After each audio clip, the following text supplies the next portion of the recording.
A big thanks to all of you tuning in now as we welcome NASA and their coverage of the second Axiom mission, AX2. You're joining us here with live views from NASA's Kennedy Space Center. Specifically, this is the iconic Launch Complex 39A with a Falcon 9 rocket and Dragon spacecraft that are in the final stages of preparation, leading to launch in just over an hour from now. As the name suggests, this is the second flight for Axiom Space with a handful of noteworthy firsts. This 10-day mission will see the first female commander of a private space mission, legend and former NASA astronaut Peggy Whitson. Our pilot, John Shoffner, will soon become the first Alaskan astronaut.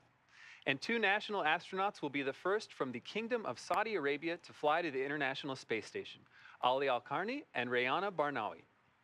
Taken together as a crew, this is the first private mission with private astronauts and astronauts representing non-US nations through direct commercial arrangements.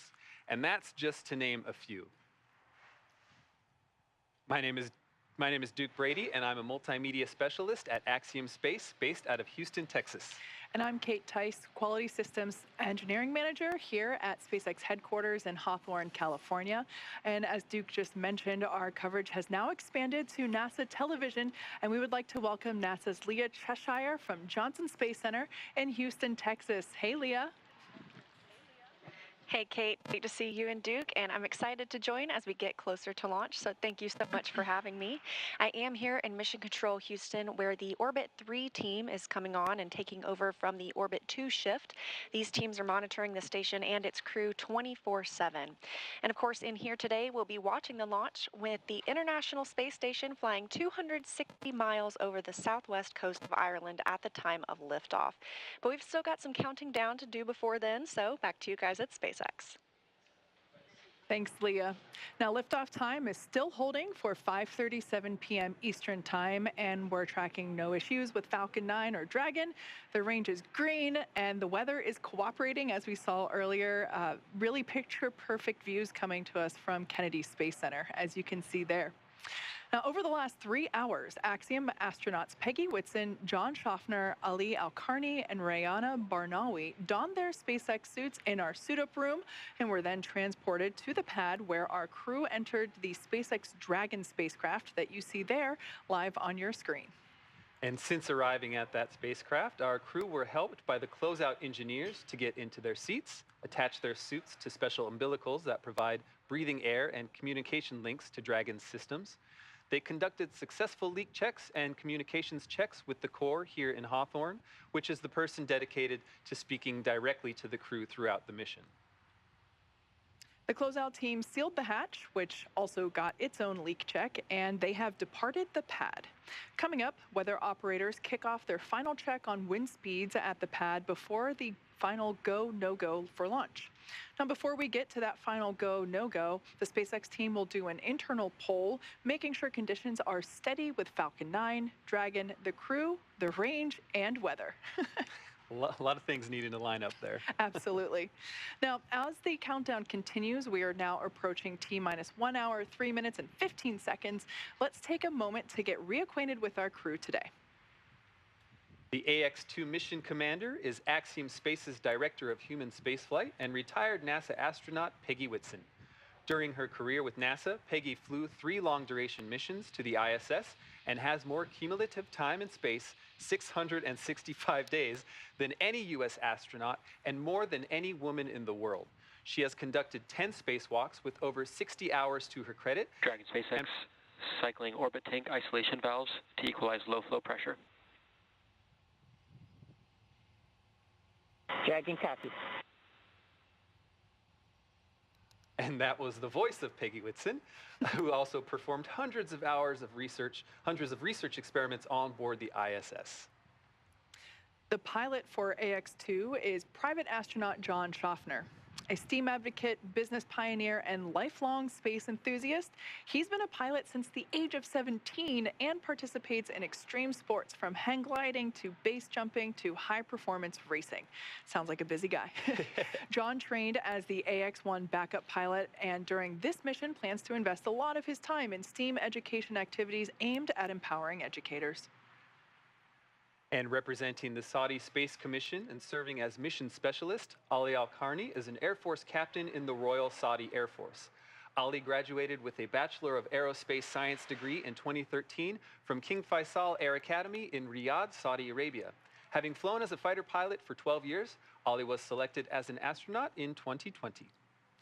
Also representing the Saudi Space Commission and serving as a mission specialist, Rayyanah Barnawi has a master's degree in biomedical sciences from Al Faisal University in Riyadh, Saudi Arabia, and a bachelor's degree in biomedical sciences from Otago University in Dunedin, New Zealand.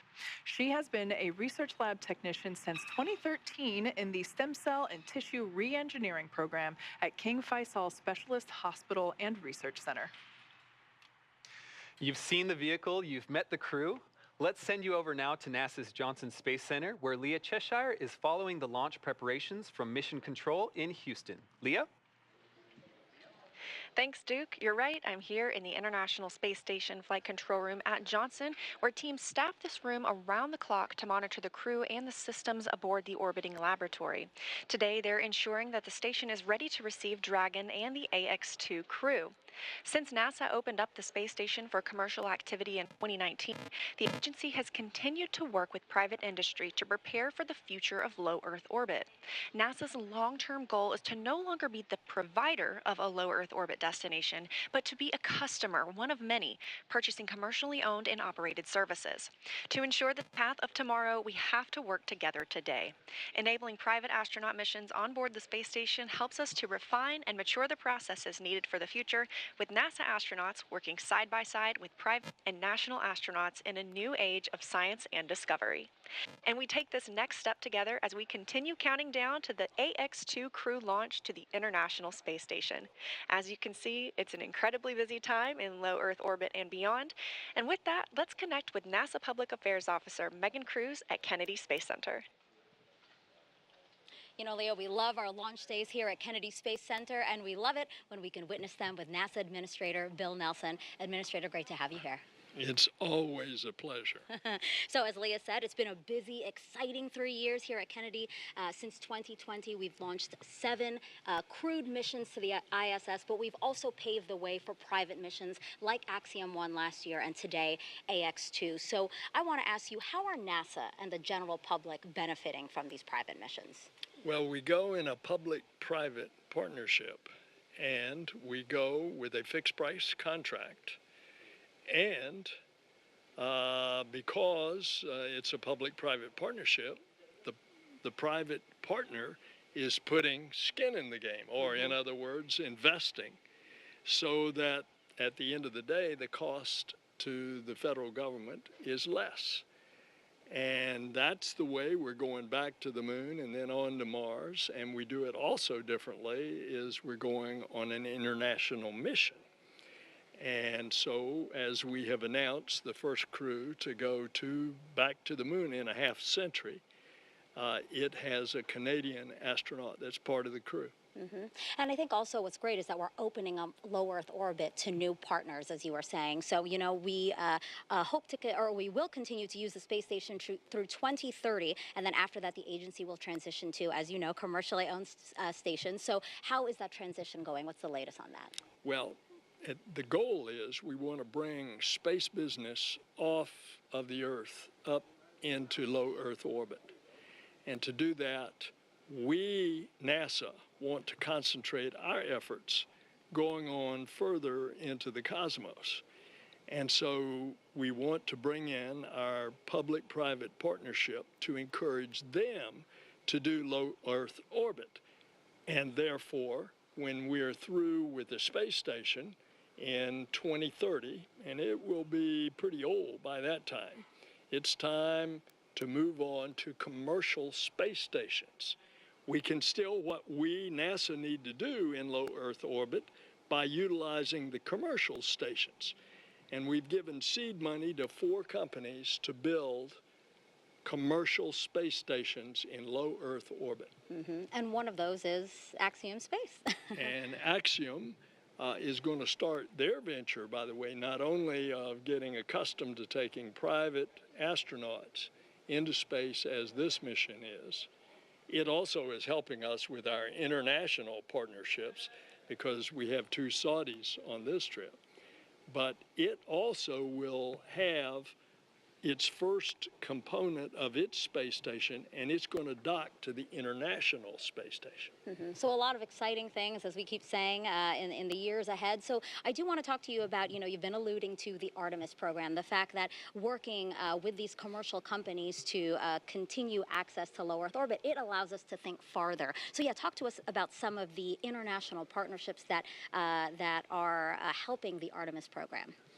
Well, we have some 15 partners that have, if not built, are certainly participating in the International Space Station. And this, of course, is a huge structure, 120 yards long. You think from one goalpost to the other goalpost in a football stadium. That's how big it is. And they are very much you're seeing the results of that public-private partnership here. Another example is look at the phenomenal success of SpaceX as a means of getting to and from the space station. So when we shut down the space shuttle a dozen years ago, now we rely on a private company to go to the International Space Station. In this case, it's SpaceX. In July, it will be Boeing as well. Any words to the AX2 crew today? Well,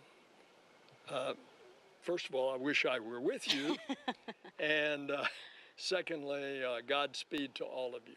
Awesome. Thank you so much, Administrator, and I hope you enjoyed today's lunch. Thanks.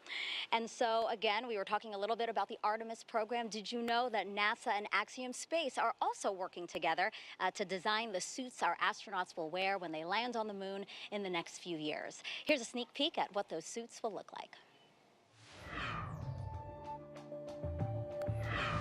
This is a prototype of what astronauts will wear when they land on the moon for Artemis 3.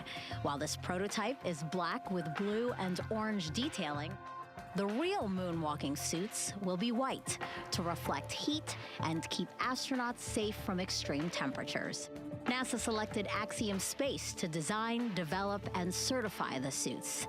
They will fit a broad range of crew members, men and women, accommodating at least 90% of the U.S. population.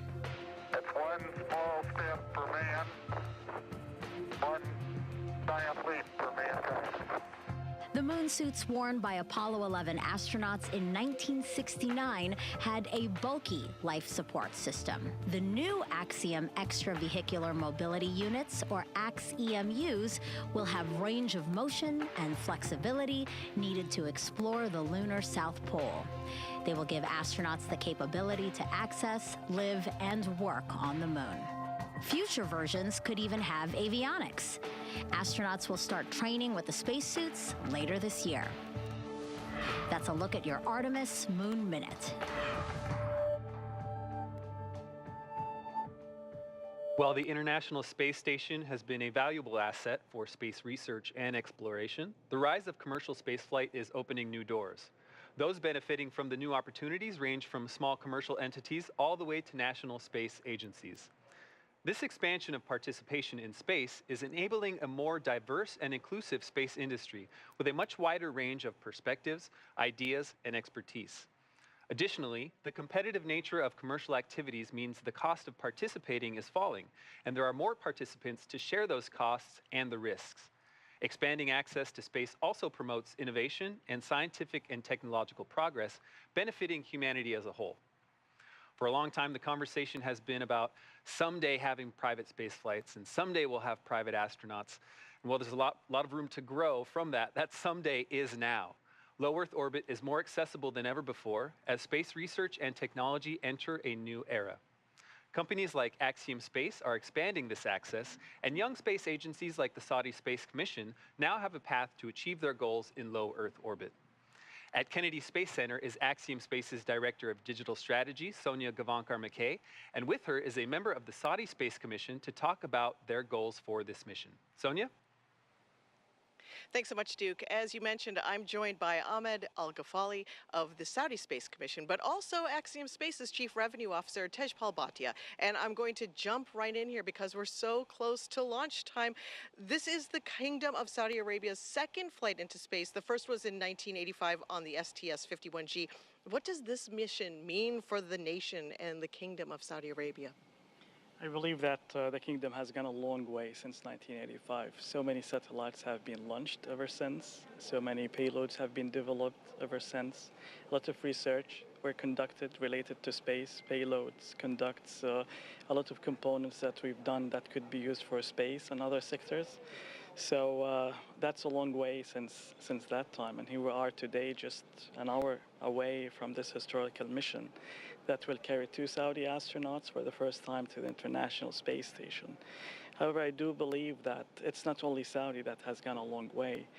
I looked at so many research and so many financial forecasts that suggest that within the past 20 years, 60% of the investment in space only happened within the past 2 or 3 years. So there is a momentum, and we want to be a part of it. That's wonderful. Tejpal, your efforts with KSA and the efforts that Axiom Space puts into this mission allow for a vision for so much in low Earth orbit. What can Axiom Space really do to help nations like the Kingdom of Saudi Arabia and so many others achieve their goals? Thanks, Sonia. When I think about what we're doing with the Kingdom, from the first time I met Ahmed, my definition of the word partner has fundamentally changed and evolved. From when this was an idea and started formulating as a mission to execution, we had to overcome a lot of challenges, and these are things that are being done for the first time in human history. And what I've seen in our relationship is that definition of partnership to overcome those problems and make these things a reality are enormous. And what is happening in this situation is, while we are enabling the Kingdom to get to the International Space Station, the Kingdom is enabling us to see our vision of providing access to all nations in the world and increasing the cadence of astronauts from every nation to go up into low Earth orbit. That's wonderful. This astronaut program is new for the Kingdom. How has this process evolved through this year? Are you seeing that it's exponentially growing like the infrastructure is? Of course. I mean, when we started this program about a year ago with this collaboration with Axiom, the first thing that we started is for the process of the selection, which is one of the main and major milestones to achieve any successful program like that. So we built our program for a selection based on the best practices that we developed together, based on the benchmarks from NASA, for instance.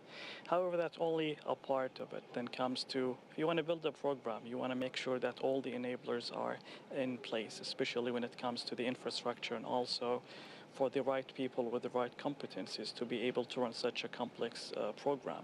So we've been building for the past year, utilizing this project as a vehicle to train, to get those people with the right competencies, not only to do the training for the astronaut corps, but also you want to, even for the media, for the finance, for the legal, for the R&D, for the integration.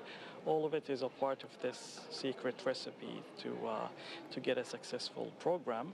And this is only the start, so we're going to keep building and enhancing this program till we get to the point that is optimum. Excellent. Tejpal, as we have only about 1 minute left, what's it like working with individuals versus nations? What's the difference in that relationship like for Axiom Space? Yeah, so, trying to compare a private astronaut with a national astronaut is like asking me to compare my children. Luckily, I only have one child, so I'm prepared to do this. Let's start with what's the same. Each of these individuals on this mission right now are pioneers. Very few people in human history have been to the International Space Station. Today, we're going to see 3 more join. And each individual represents their country and humanity, and they're going to inspire girls and boys all over the world today and moving forward. The big difference is with the Kingdom seeing this more as a program. Right. When we were inspired as kids, I'll speak about myself, coming here with my parents or seeing the shuttle program, it was a long time before it became a reality. Right. And what we're going to see with the Kingdom is this happening more and more as we go forward. And as they say, the sky is the limit for this partnerships, the opportunities for nations, individuals to grow together. Thank you to both of you for joining me. And we're getting so close to launch, so I'll let you get back to it as we toss it back to Hawthorne, where I'm sure you're feeling the anticipation. It's getting so exciting out there. What does it feel like to you? And I know John I is out there as well. Well, thank you, Sonia. And yes, it's a time where the energy is increasing, especially we're inside of 47 minutes to launch. Now, currently, the SpaceX launch director is checking with the Dragon mission director, make sure that the Dragon ground team is ready to begin propellant loading in just over 10 minutes from now. The SpaceX launch director is also electronically polling the 7 members of the SpaceX launch team for their go to load propellant and launch. Now, once we get that go, when we get green lights across the board here on the procedure, the launch director will then come back and make a series of announcements. They'll talk about the control room, what to do during the countdown, as well as protocols for hold and launch escape. Coming up on 46 minutes, they're continuing to get the goes from the team electronically. We're waiting to hear the launch director give those instructions. That ought to come within the next minute. Now, once we get through the instructions, that will give the clearance to retract the crew access arm. That will then set up for arming of the launch escape system, and that will take us into propellant load itself. That'll begin at T-minus 35 minutes. You can see on the monitor the crew on the right-hand side. They're getting ready for their final directions here. On the left side, we've got the Dragon capsule, the crew access arm. Polls complete, and the team is ready for crew access arm retract, propellant load, and launch. Reminder for control room lockdown for all operators in mission control and firing room 4. Both control rooms will go into lockdown at T-minus 45 minutes, which is now, and remain in that state until the launch escape system is disarmed. All operators remain at their console and maintain a sterile cockpit until MD confirms successful disarming of the launch escape system following orbital insertion or propellant offload in the event of a scrub. A reminder on hold and launch escape protocol. For non-urgent no-go conditions, brief CE or LD, and they will approve aborting the countdown. For urgent issues affecting the safety of the operation, operators shall call hold, hold, hold on the countdown net. Launch control will abort launch immediately and proceed into the launch abort auto sequence. At T-minus 10 seconds, launch control will be hands-off and relying on automated abort criteria for the remainder of the count. Finally, operators shall advise launch director whether structural breakup or fire is imminent or occurring for Dragon manual escape flight rules. Finally, regarding leak-through on the first stage ACS isolation valve, we will manually monitor the pressure in the manifold. Stage 1 will assess and at T-minus 35 seconds indicate whether the pressure rise is within the predicted range. If it is not, stage 1 will call a hold on the countdown net. Are there any questions? Hearing no questions, launch control, you may proceed with arming the crew arm for movement.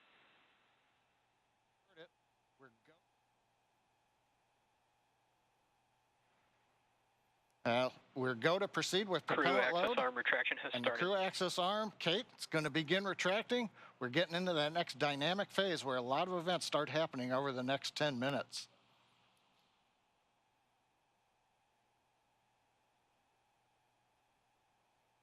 Now, while we wait for the arm to begin moving, currently Falcon 9 Dragon continue to be go. Obviously, we've completed the poll. The range continues to be go for launch. They're monitoring clearance area around the pad.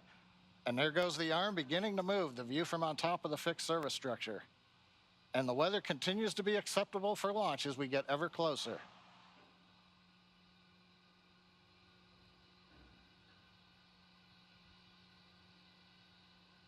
Nice view from the camera inside the white room as the arm moves away from Dragon.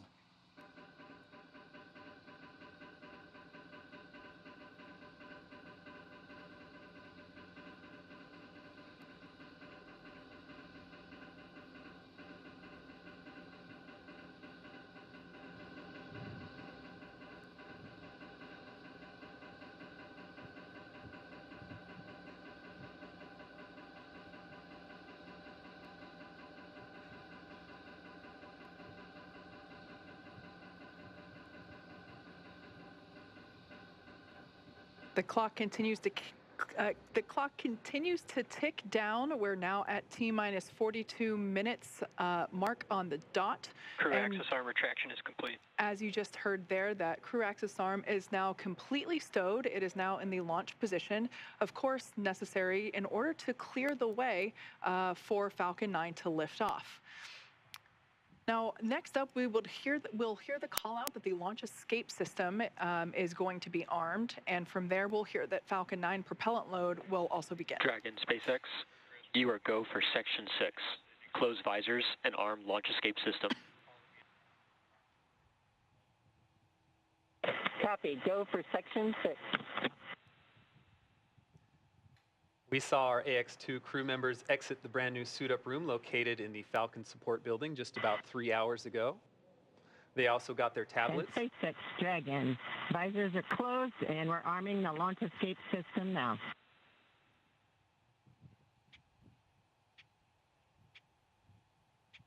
Those tablets provide them with all the information they'll need for the mission. You see them attached to their left legs.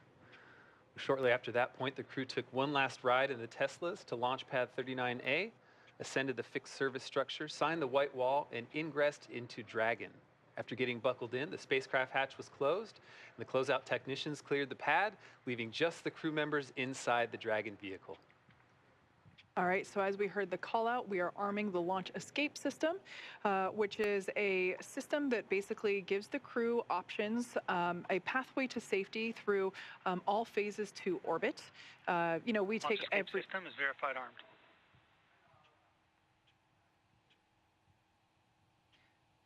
We take every measure possible to ensure that the crew has options. Safety is paramount. So there we just got that confirmation that that launch escape system is now armed. So let's take a look at the teams that are actually working together to make sure this mission is a success. SpaceX is operating out of 2 control rooms today. There on your screen, a live view of our launch control in firing room 4 at Cape Canaveral. This team is responsible for monitoring Falcon 9 throughout the countdown and launch. Second, we have mission control here at SpaceX headquarters in Hawthorne, California. This team in mission control is responsible for close monitoring of the crew and Dragon every step of the way as the spacecraft orbits the planet along its customized flight path. On console or headset, there are a number of key positions who are monitoring the health of the vehicle and crew. The mission director, that person is responsible for mission success, and they are in charge of the room. Today's mission director is Ken Gamerick. Other positions are focused on things like software, propulsion, navigation, avionics, life support systems, and communications with ground segments, as we've heard those kind of called out throughout the day so far. You'll also hear a specific person dedicated to communicating with the AX2 crew. They are the Crew Operations Responsible Engineer, or CORE, C-O-R-E. Today's SpaceX CORE is Arthur Berrialt. We've heard him a number of times through the launch countdown. The SpaceX team members will also rotate and hand off coverage to ensure that we have people on console 24/7 for the crew and Dragon for the entire duration of the mission, including all the way through splashdown. And for Axiom Space, the teams in Houston are utilizing Axiom Mission Control Center, an officially certified control center. From this secure facility, teams have live access to voice, video, and data from the ISS and can work alongside their NASA counterparts to run on-orbit operations and monitor every aspect of the mission in real time. This room is led by what we call the Axle, or the Axiom Operations Lead. And around the room are positions for officers responsible for research, communications, medical, integration and stowage, and timeline operations. This is a significant step in our journey to expand access to low Earth orbit, as it is only the 12th ground segment partner for the ISS program. And through this facility, we are enabling our customers and the global community a front row seat to the work being done on station. We are now T-minus 37 minutes and 31 seconds from the second all-private astronaut mission to the International Space Station, and the first for any representatives from the Kingdom of Saudi Arabia. Falcon 9 propellant loading began at T-minus 35 minutes. RP-1 fuel loading is underway on both S1 and S2.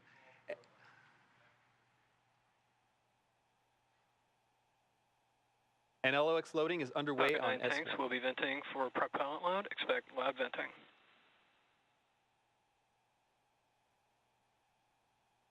With propellant load, let's go check in with John I. John Innsbrucker here from the webcast desk in Hawthorne, California at SpaceX headquarters.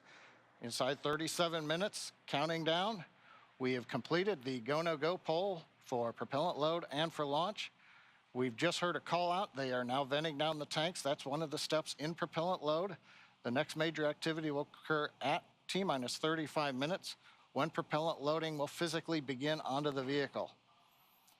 Now we'll start with RP1 kerosene fuel loading onto both the first and second stages, and we'll be loading liquid oxygen onto the first stage of Falcon 9.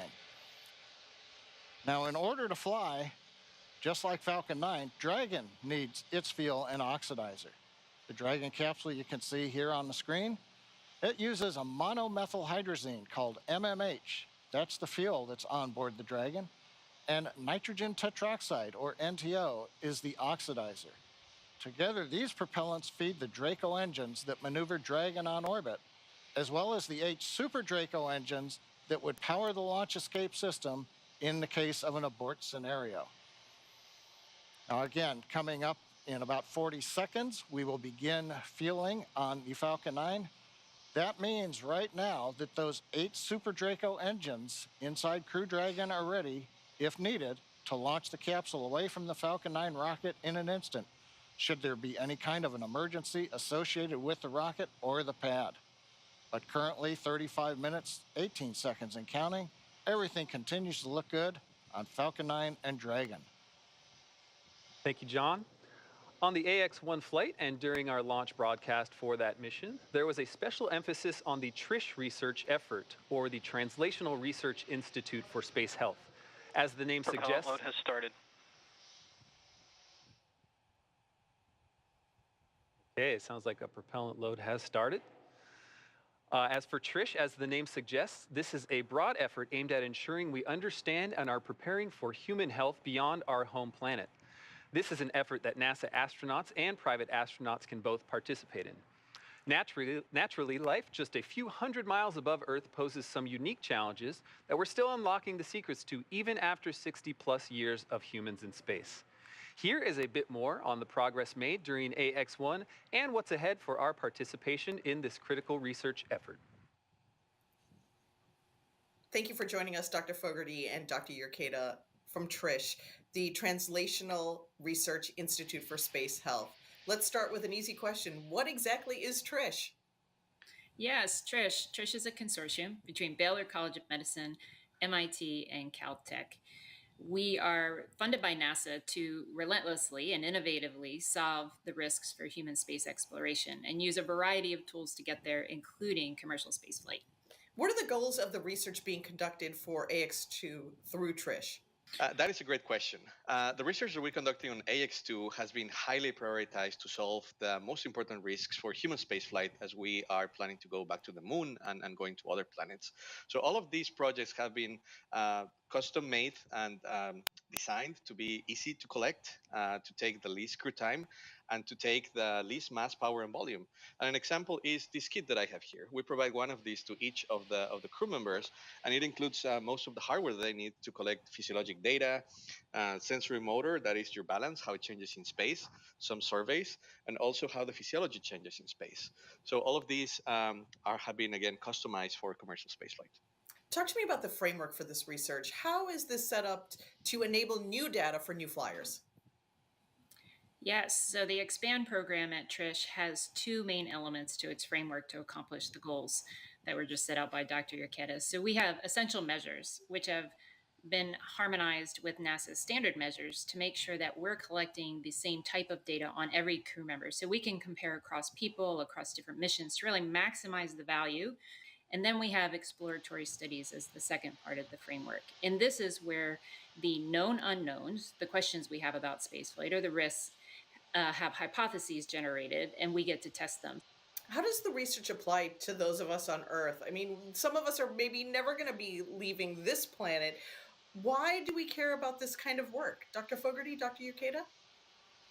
Yeah, this is where things get really exciting. So due to the constraints of spaceflight and the complexity, we have to be really focused on creating integrated and holistic solutions. We can't have individual solutions for every problem. Those constraints create a really ideal environment to bring things back to Earth, to put healthcare in people's hands.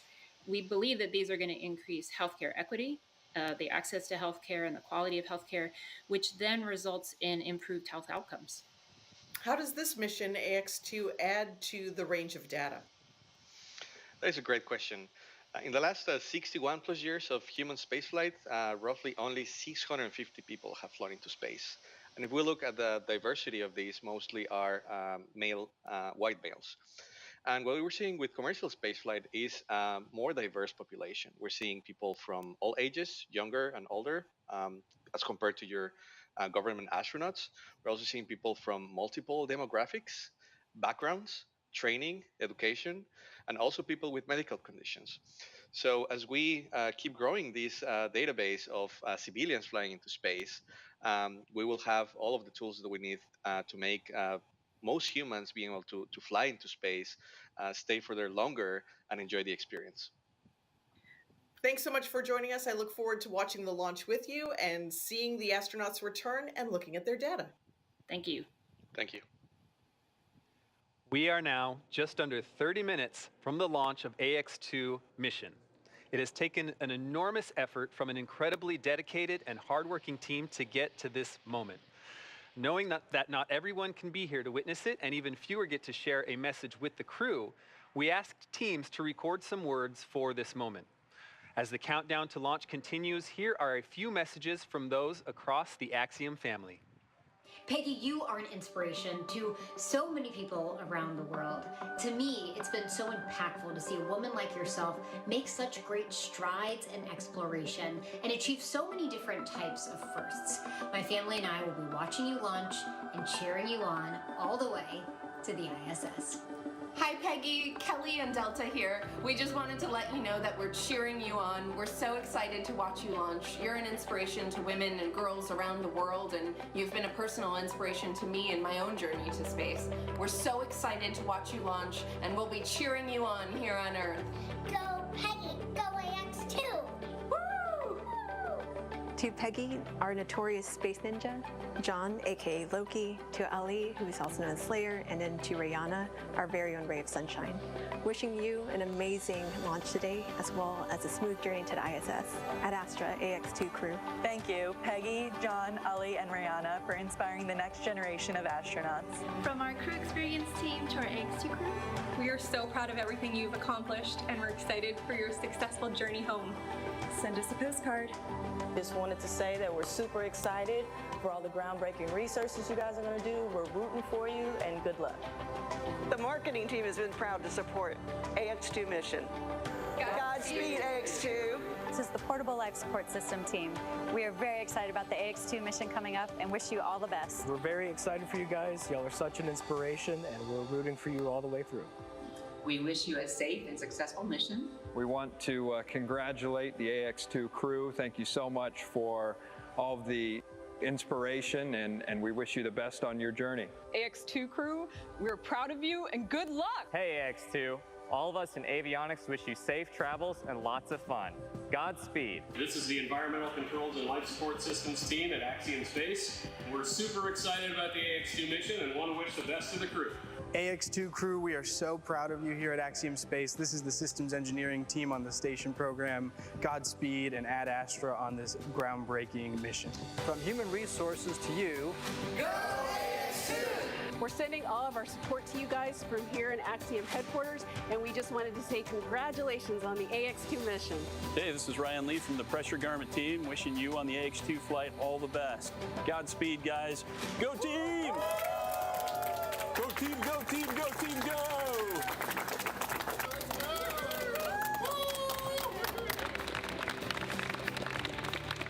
Peggy, John, Ali, Rayyanah, I look forward to seeing you flying in space and working aboard the International Space Station.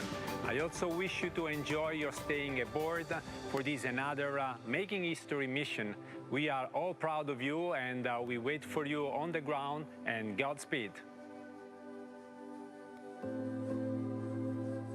A big thanks to all those who contributed to those videos and everyone behind the crew today. A lot of really excited teams out there. And a special thanks to Kelly Girardi and the Space Gal, Emily Calandrelli, both big STEAM education advocates who you just saw as well.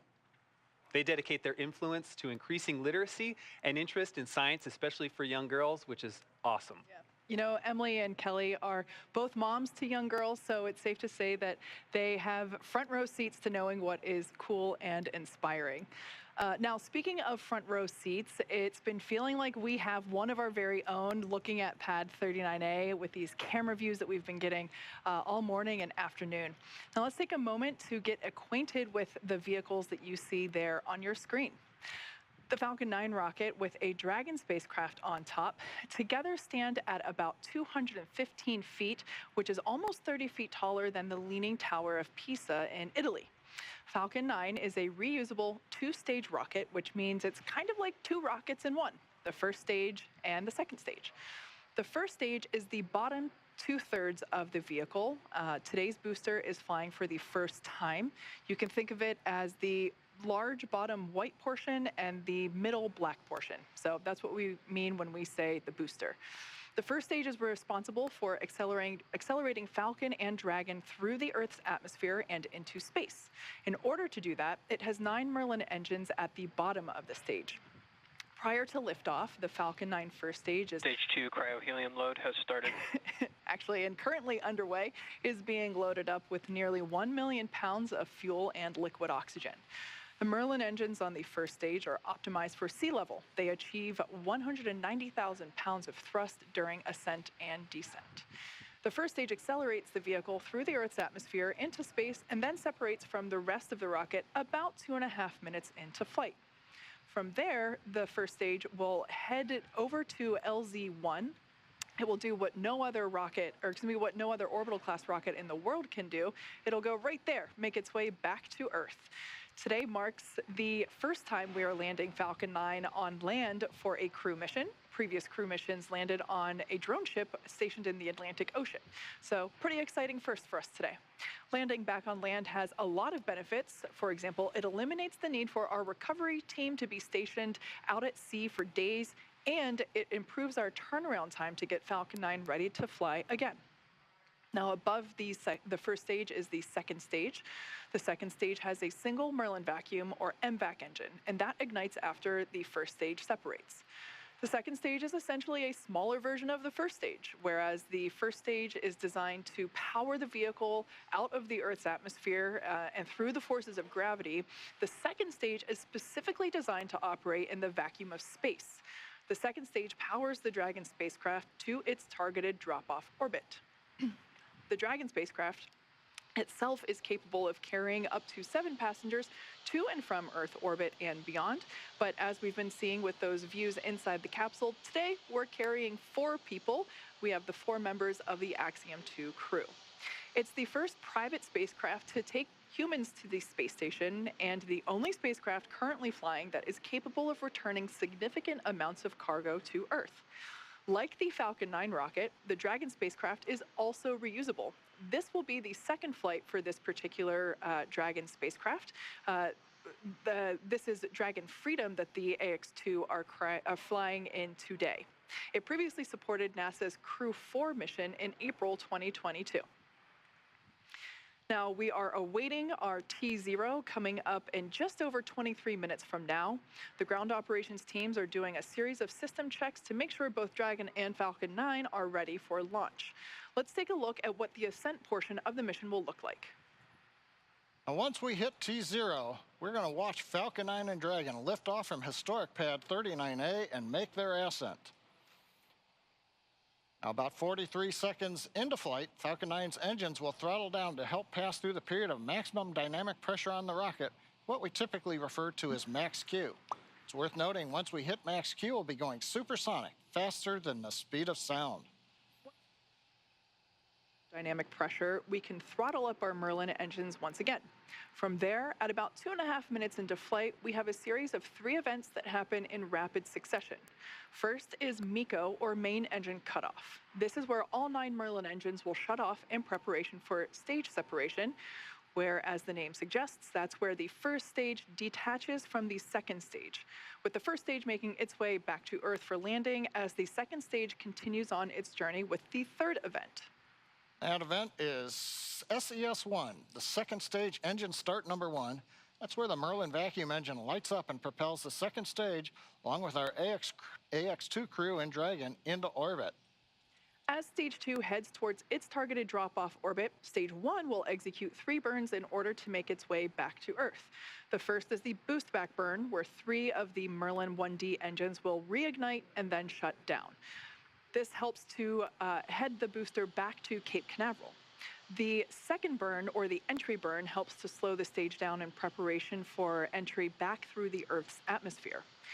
At about 90 seconds after Dragon gets into orbit, Falcon 9 will then land back on Earth. The landing burn will bring the vehicle speed down rapidly in order to land back on land near the launch site today, around 8 minutes into mission. I should say that actually happens about a minute prior to that second engine cutoff. Yep, you're right, Kate. So as the first stage is back on Earth, the second stage will cut off its single Merlin engine that was ignited right after stage separation. Once this happens, we wait for that all-important confirmation of a good orbital insertion. Then Dragon will begin its preparations and separate from the second stage.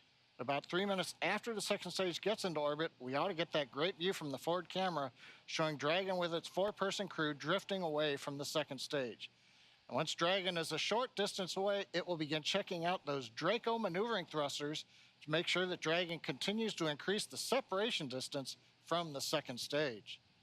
The nose cone deploy sequence will initiate just before T plus 12 minutes and finish around T plus 15 minutes, which will expose Dragon's docking mechanism in advance Stage of 2 arrival. RP1 load is complete.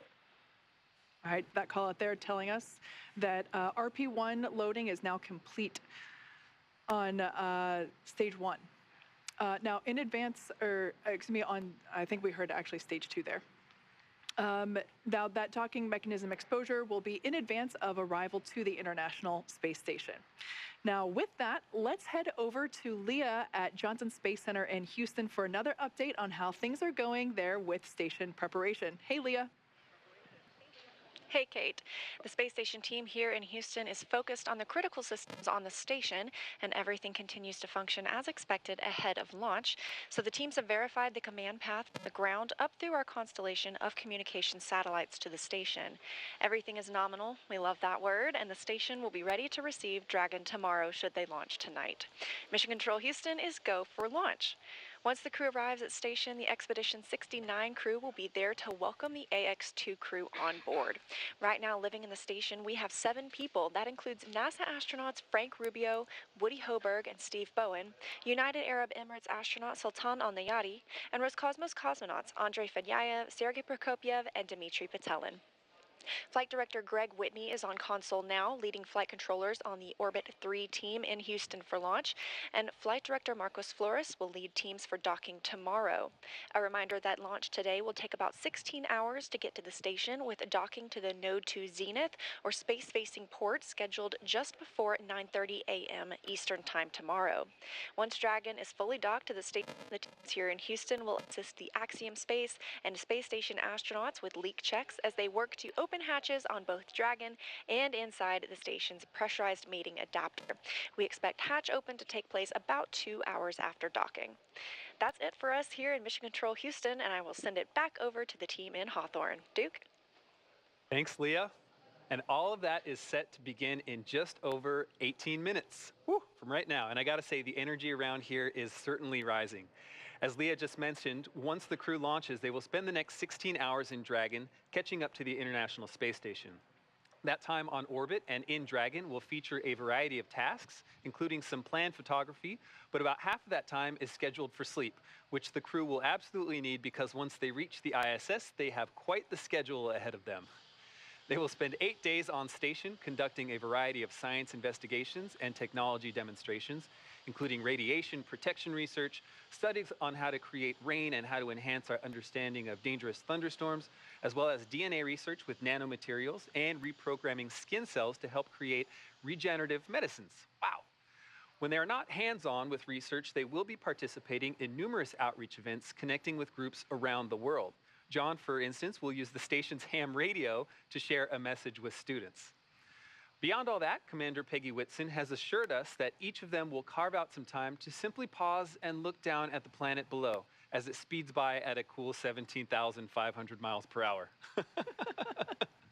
I mean, I would imagine that if I were in space, my face would just be up against the window the whole time.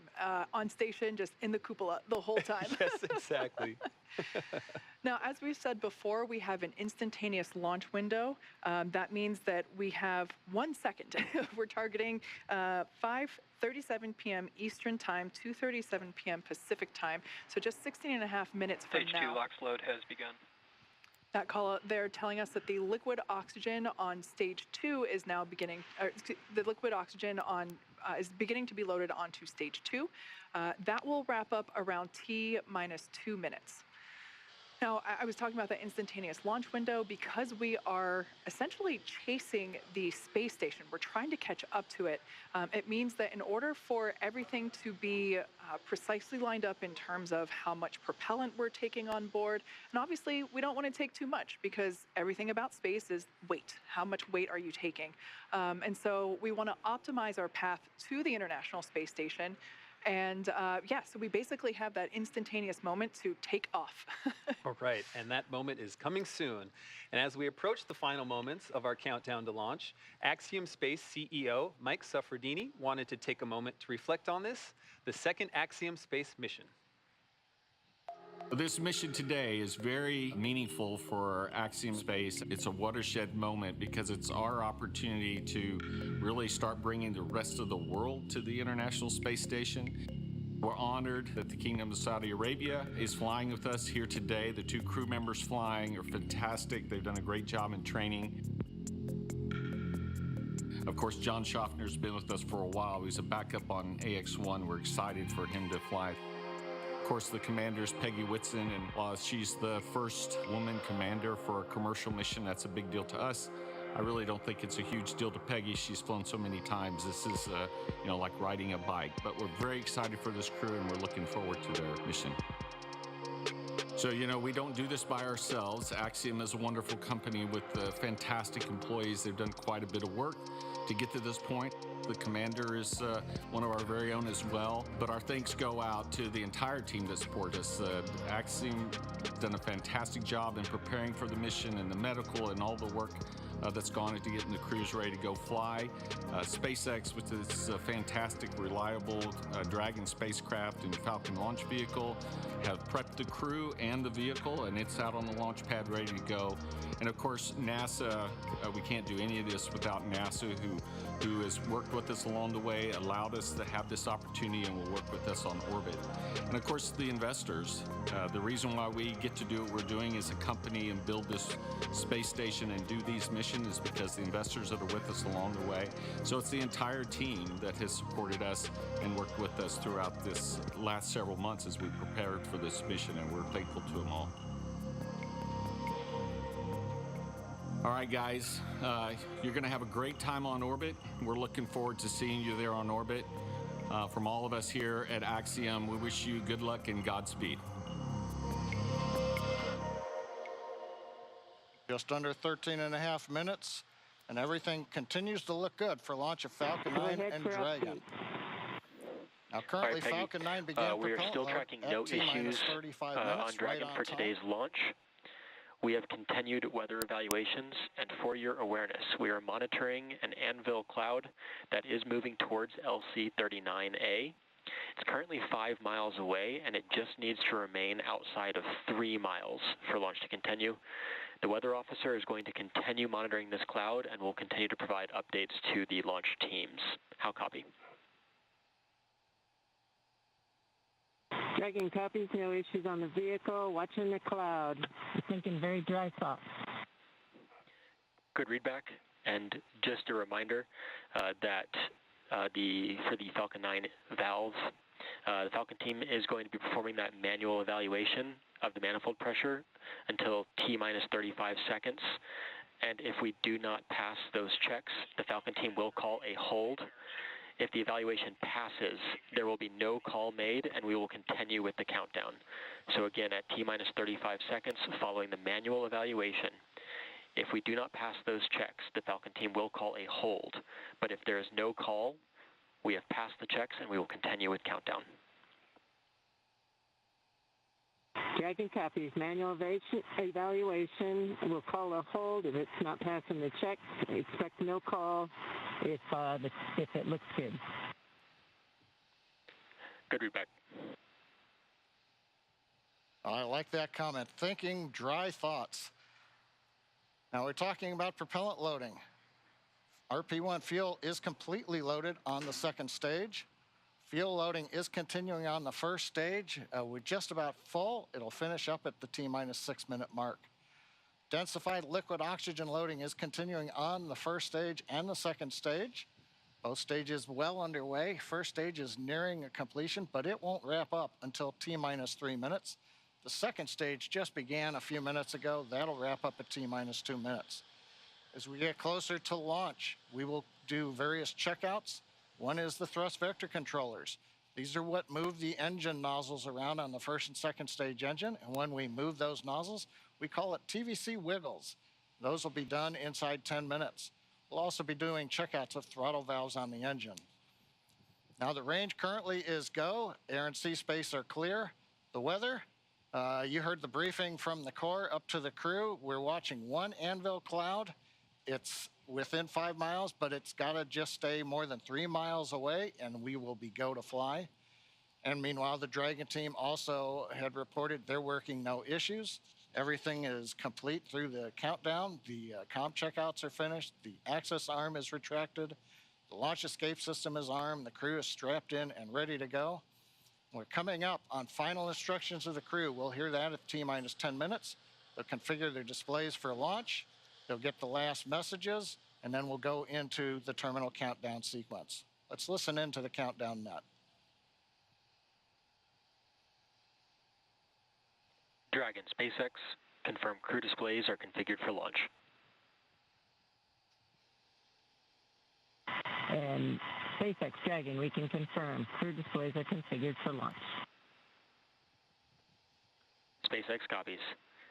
And on behalf of the entire SpaceX team, we are honored to have you aboard Dragon Capsule Freedom today on its next trip to the International Space Station and the second Axiom crew mission. We wish you a great mission, good luck, Godspeed, and enjoy the ride. Let freedom fly. Hear the crew calling back to the ground, let freedom fly. We see them applauding. Everything continuing to look good. We're coming up on 9 minutes to launch. Next major event is going to be engine chill at T-minus 7 minutes.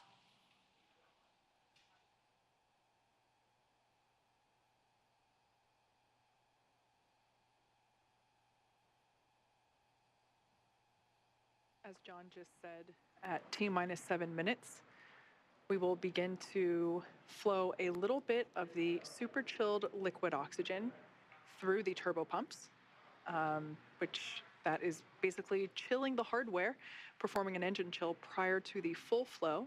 We do that in order to help minimize the chances of the hardware experiencing any thermal shock when that full flow of super chilled liquid oxygen occurs. Now we can see some venting from the vehicle now, totally normal. It is that liquid oxygen just vaporizing as it comes into contact with the ambient air. And Kate, maybe this is an opportunity. You know, we always use the word abort. This might be a chance to let everybody know that there are abort callouts in flight that we're going to hear. Those are just heads up to the crew that says, should a contingency occur, there's different actions that'll happen at each various stage of the flight, when you're on first stage or when you're on second stage. That's right. We should actually hear Commander Peggy Whitson calling those abort modes out as they are ascending and really getting to orbit. She is tracking everything on both her tablet as well on her leg, as well as the crew display above her head. So she is able to identify at which mode they are entering, and those modes identify basically where and what sequence Dragon would take at that point in time during the flight. Now we're about 10 seconds away from that engine chill for the first stage.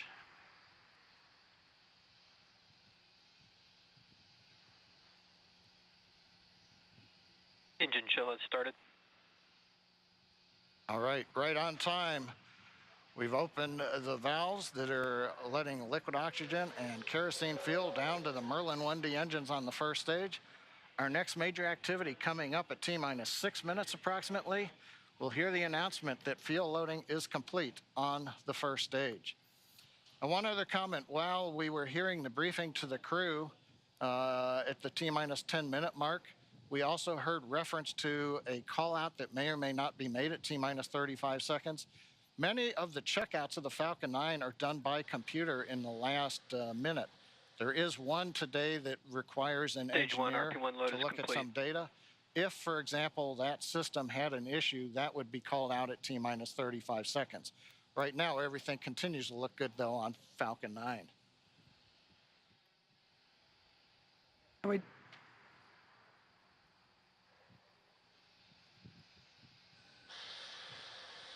We also heard in the briefing that they are tracking an anvil cloud that at the time of the briefing was about 5 miles away from the pad.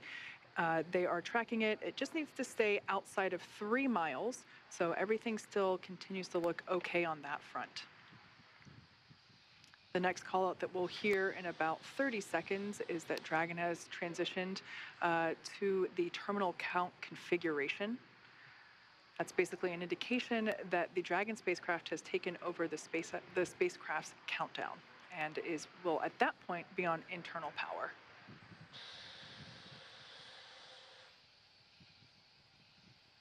At this point in time, RP-1 is now completely loaded, both on the first and second stages. LOX load continues on both stages. It'll wrap up at T-minus 3 minutes for first stage and T-minus 2 minutes for second stage. Falcon 9 tanks are pressurizing for Trongback retract.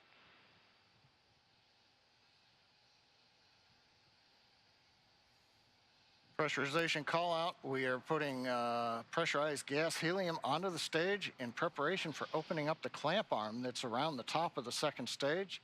That'll happen just at about the T-minus 4 minute mark. The clamp arm will open, and about 10 seconds after that, the strong back, the structure alongside the Falcon 9, will recline just about two degrees away. We've heard the call out, strong back is retracting. That starts the sequence now in the ground computer to open the arms and then recline that strong back about 2 degrees away. At liftoff, hydraulics will then pull the strong back to a position about 45 degrees away from the rocket as it flies out of the launch mount. See the arms opening up now around the second stage. We should now be able to see that strong back retract just a couple degrees away from the launch vehicle. Upon liftoff, it will move back even further in order to clear the way for Falcon 9. Looks like we can start to see that movement now. This structure is what is utilized to horizontally integrate the vehicles while still in the hangar, as well as transport them horizontally to the launch pad and then raise them to their vertical launch position.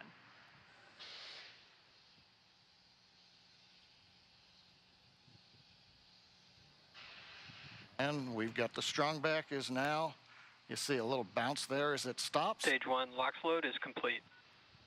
And right on time, stage 1 LOX load is complete. We're down to just loading a liquid oxygen on the second stage. That'll wrap up just after T-minus 2 minutes, at which point we'll have the 1 million pounds of propellant on board Falcon 9 ready to fly.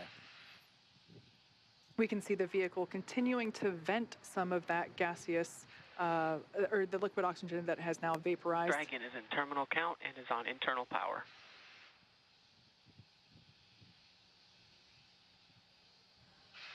We have a live view there of the SpaceX team here at headquarters in mission control on the left-hand side, as well as the Axiom team from their own mission control as well on the right.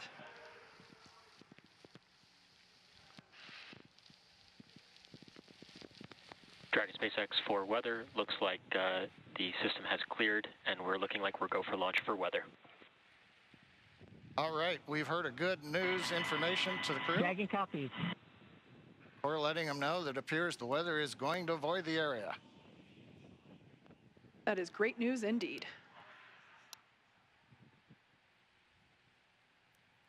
Just waiting now for the call out. Liquid oxygen load complete on the second stage. Stage 2, LOX load is complete. Dragon is in auto idle. Ground gas closeouts, expect loud venting.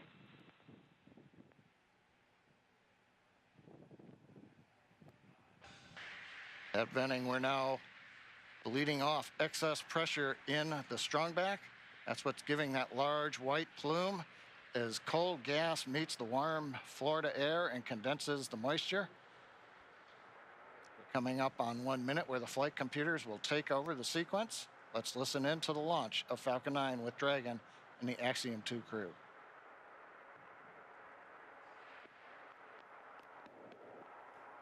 FTS is armed, Falcon 9 is in startup and is now controlling. Dragon is in countdown.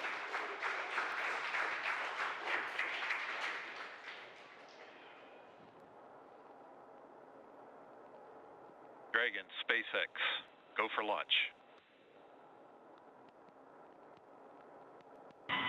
Dragon, copies, go for launch. T-minus 30 seconds.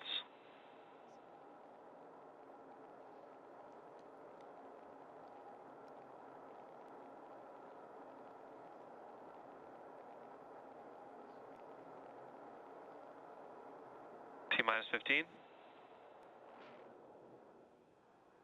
T-minus 10, 9, 8, 7, 6, 5, 4, 3, 2, 1. Engines full power. And liftoff, Falcon 9. Go Axiom. Stage 1 Alpha. Copy 1 Alpha. Together we expand what is possible in low Earth orbit. Ad Astra and Godspeed AX2.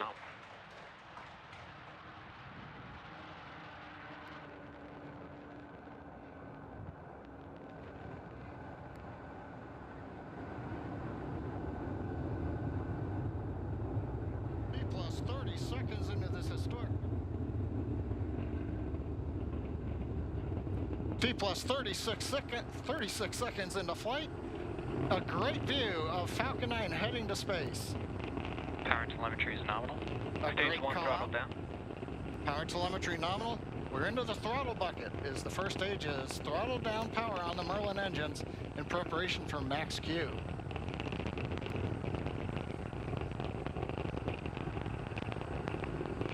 Falcon 9 is supersonic. Faster than the speed of sound as we're getting great views from the first stage camera looking back at Kennedy Space Center Complex 39A. Stage 1 throttle up. Max Q. We're out of the throttle bucket. Stage 1 Bravo. Copy 1 Bravo. We're at full power, and that call out 1 Bravo, that's another one of those abort modes. As we get higher and faster, the logic for Dragon, should a contingency occur, changes from stage to stage. Impact chill is underway. Chill announcement says we're getting the turbo pump on the second stage engine cooled down in preparation for its light up coming up in just another minute from now.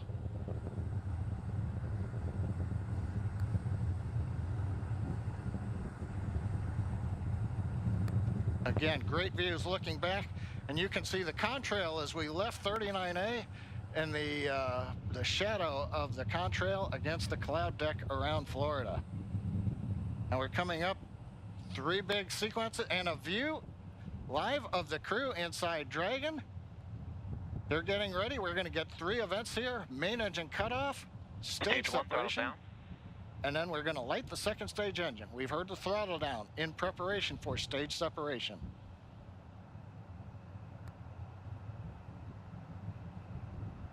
Eco. 2 Alpha. Stage separation confirmed.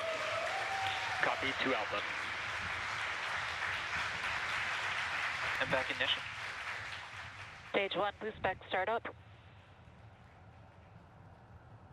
All right, stage separation. We've lit the second stage engine. The first stage is into the boost back burn, working its way back towards Cape Canaveral. Views on the left side, that's the first stage. Engines running as we come back to the launch site or the landing site. Second stage engine nozzle is visible on the right side as we're powering the Axiom 2 crew into low Earth orbit on the way to the International Space Station.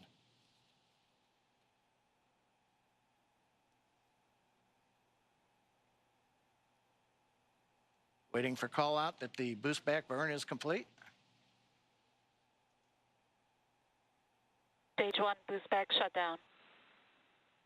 Right on time. First stage completed the first of 3 burns heading back to the landing site. Second stage continuing on power and on trajectory. Acquisition signal, Bermuda. We head northeast, the Bermuda ground station. Dragon, SpaceX, trajectory nominal. Bermuda is listening into the vehicle now. Nominal trajectory. And the crew hears the call out of a nominal trajectory. So 4 minutes into flight, everything continuing to go well. First stage heading back. And there's the crew on the second stage getting the ride into orbit to the space station.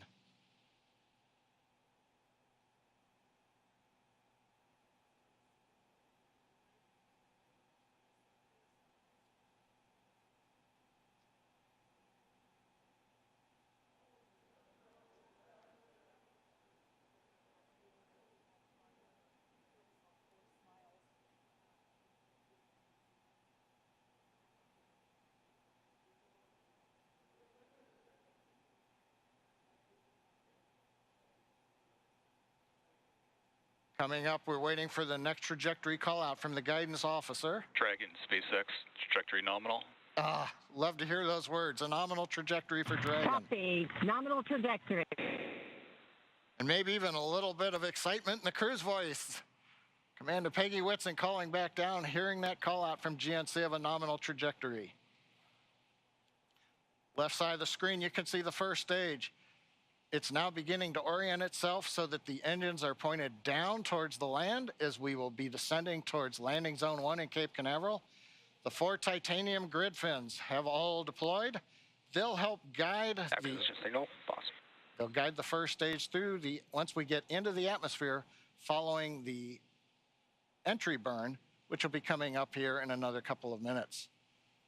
On the right-hand side, the second stage with the Dragon capsule on top, heading up the eastern seaboard of the U.S. We've just heard the call out of Boston. That's the New Hampshire tracking station, has picked up the signal.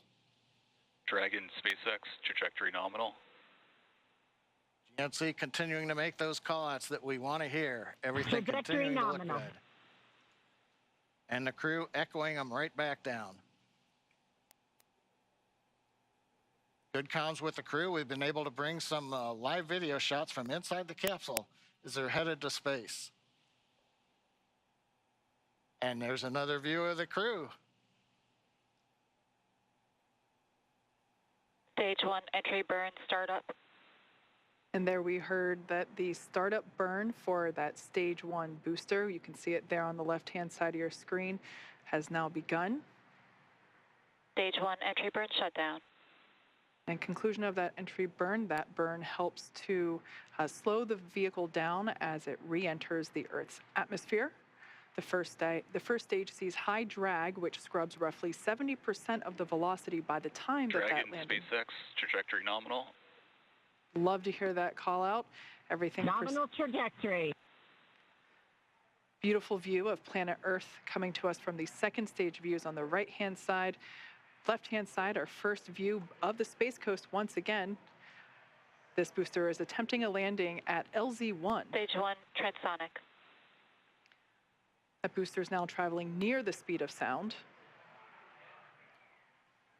Live view coming to you from one of our tracking cameras. We can see the grid fins actuating to help steer the booster down.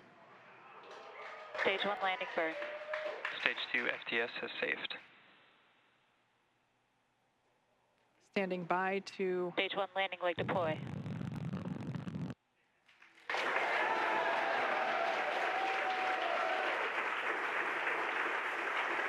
There you Stage can... 1 landing confirmed.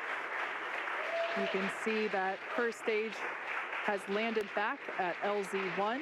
This is the first time that we have performed a land landing on a crew mission. Coming up next will be second engine cutoff, or SECO, and that's where after that engine cuts off, the second stage will coast for a few minutes until Dragon is commanded to separate. Stage 2 is in terminal guidance. We're expecting SECO to occur in about 20 seconds.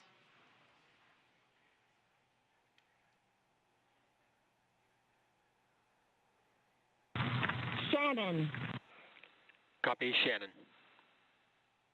Commander Peggy Whitson continuing to call out the abort modes.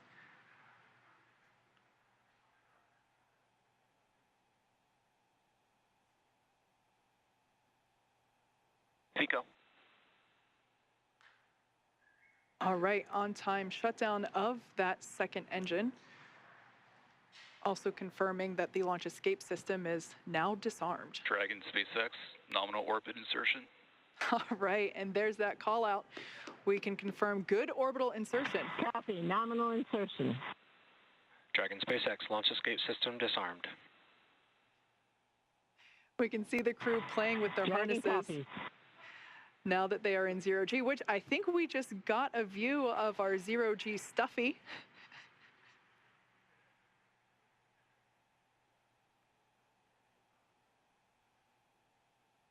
Clearly the crew is having fun already. Right after liftoff, I think we heard a laugh coming from Commander Peggy Whitson, which, being a NASA legend and one of the most decorated astronauts of all time, it's amazing to hear that even a space veteran as she still has fun at liftoff.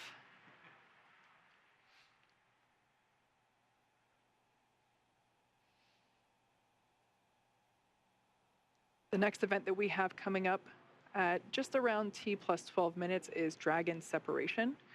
That's where the Dragon spacecraft and trunk, so collectively referred to as the Dragon spacecraft, will separate from the second stage. Acquisition signal Finland. After that separation, we will begin to deploy the nose cone, which exposes the forward bulkhead thrusters as well as the forward hatch. That forward hatch is what the capsule utilizes to autonomously dock to the International Space Station.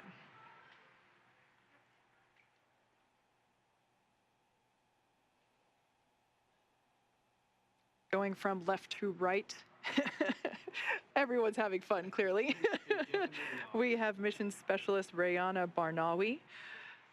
To the right of her is pilot John Shoffner. Then we have Commander Peggy Whitson. And on the far right, mission specialist Ali Alqarni. We can see that the excess strap on some of the harnesses, as well as the writing utensil for their tablets, they continue to play around with as they are experiencing zero-G for the first time. At least we can say that for 3 of the 4 astronauts on board today.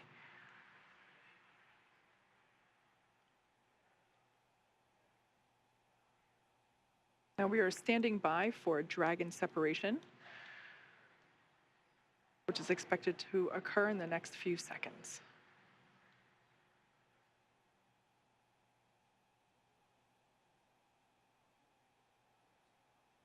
Dragon separation. And there you can see live on your screen that Dragon shrunken capsule. Dragon copy. And copy. That's a really cool view. That's actually SpaceX launch director. A very great flight. Wish you safe travels. A few words from our chief engineer as well. Thanks for putting your trust in the Falcon 9 team. Hope you enjoyed the ride to space. Have a great trip on Dragon. Welcome home to Zero G, Peggy. That was SpaceX Chief Engineer Bill Gerstenmaier. Good to be here. It was a phenomenal ride.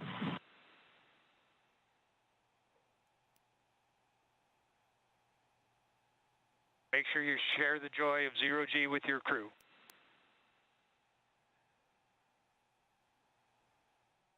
We will do that.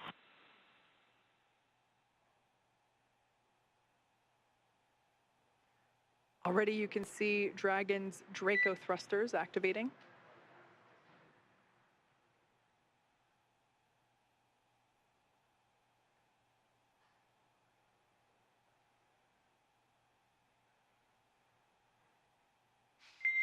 Dragon SpaceX, nominal dehumidifier activation and service section Draco checkouts. Nose cone deploy is in progress. Hooks are opening. Dragon copies. All right, great news there to let us know that the hooks, there are two sets of hooks. Signal, Bermuda. Two sets of hooks that are now disengaging. And once that is complete, we are able to deploy, open the nose cone.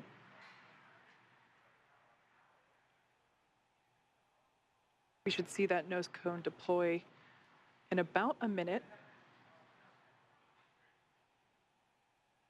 It's a great view on the right-hand side of your screen from the Falcon 9 second stage, looking at the Dragon Freedom capsule.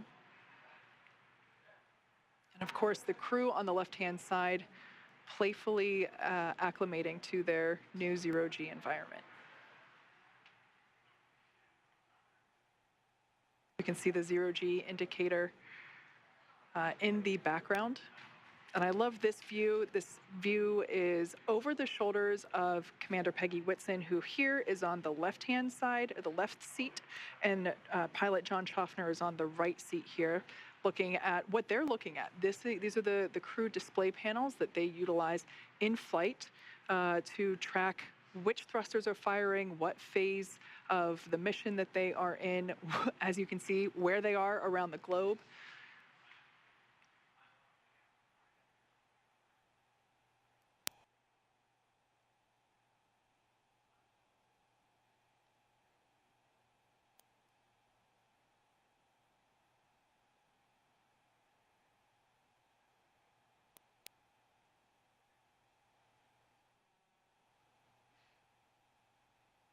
All right, as we can see, crew getting acclimated. The nose cone hooks are in the process of being disengaged, so they are starting to open. And once that is complete, we are able to open the nose cone and expose the forward hatch. So incredible. Well, today's launch is certainly one more for the history books, and yet the story is just getting underway. Leah, with the crew officially on their way to the International Space Station, how are things tracking there in mission control at Johnson Space Center? Hey, Duke. Well, the chase has officially begun with Dragon heading toward the International Space Station. So with successful launch of Axiom Mission 2 at 7 p.m. Eastern, the teams here at NASA's Johnson Space Center are going to be monitoring Dragon's flight to the International Space Station over the next 16 hours. Our role in this journey really kicks in at a period called Integrated Operations. This is where Dragon is much closer to the station. And at this point, NASA, SpaceX, and Axiom Space teams are all in lockstep to get the crew safely docked. The teams here are preparing for a docking of AX-2 to the station at about 9:30 a.m. Eastern Time tomorrow. We're going to begin joint coverage of that phase at 7:30 a.m. Eastern Time. But for now, that'll be it for us in Mission Control Houston tonight, and I'll be back with you tomorrow for docking. Back to you, Kate and Duke. Leah, Now, over the next 16 hours, Dragon will execute a series of burns to gradually raise and line up the AX-2 crew for docking with the International Space Station in what we refer to as activation and rendezvous phase of the mission. Now, in just a few minutes, the crew will get to change out of their spacesuits and get a little bit more comfortable for flight, and will enjoy their first meal aboard the spacecraft. I'm sure that'll be a lot of fun, the first time for 3 of them eating in microgravity. And then at 2 p.m. Pacific, they will get ready for a rest period that will last about 10 hours, 8 hours for actual sleeping, and a couple hours for pre- and post-sleep activities. And then before they arrive at the station, we'll have 2 potential opportunities to chat briefly with the crew on orbit. One later this morning around 11:10 a.m. Pacific, and one early tomorrow about 12:10 a.m. Pacific. While we're hopeful that one of these will work out, neither opportunity is guaranteed, as they are dependent on both crew schedule and ground station coverage. But if we're able to support, we'll make an announcement on our social media channels no later than 15 minutes before the event start time. But in the meantime, be sure to keep tabs on the mission at axiomspace.com, and you can also keep track of Dragon's flight on spacex.com/launches. And even if we aren't able to talk live with the crew, we will continue to provide updates on the mission across our social media channels. And starting at 7:30 a.m. Eastern, 4:30 a.m. Pacific on Monday, May 22nd, we will pick back up with our live joint coverage of the AX-2 crew's approach and docking to station with NASA. Please keep an eye on Axiom and SpaceX social channels for updates, as there will be plenty of incredible moments to share with you over the next 10 days. And so, from all of us at Axiom Space, thank you, SpaceX. Thank you, NASA. This is just the beginning. And thank you for tuning in. We hope to see you soon.